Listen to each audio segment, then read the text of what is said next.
हाल ही में आईएमएफ की एक रिपोर्ट आई है जिसमें कहा गया कि भारत की जीडीपी अब लगभग 3.9 ट्रिलियन डॉलर हो गई है, जो कि अच्छी बात है। लेकिन बीजेपी आईटी सेल आधा सच दिखाकर पूरा झूठ बेच रहा है। आईएमएफ की रिपोर्ट खुद कहती है कि 2025 के अंत तक हो सकता है कि भारत जापान से आगे निकल जाए।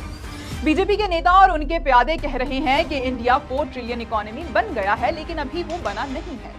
पहले आप असल सच्चाई जानिए। 2014 में भारत की जीडीपी थी 2.04 ट्रिलियन डॉलर और आज है 3.94 ट्रिलियन डॉलर, यानी कि 93% की ग्रोथ। लेकिन 2004 से 2014 तक यानी यूपीए सरकार के दौर में जीडीपी बढ़ी थी 188%, 709 बिलियन डॉलर से सीधा 2.04 ट्रिलियन डॉलर। यानी मोदी जी के 10 साल की ग्रोथ मनमोहन जी के 10 साल की ग्रोथ से बहुत कम है।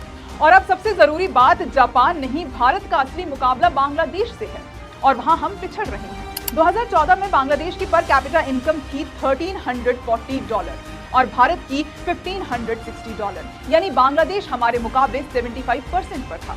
2023 तक बांग्लादेश की पर कैपिटा इनकम 2646 डॉलर हो गई और भारत की 2731 डॉलर, यानी अब दोनों लगभग बराबर हैं।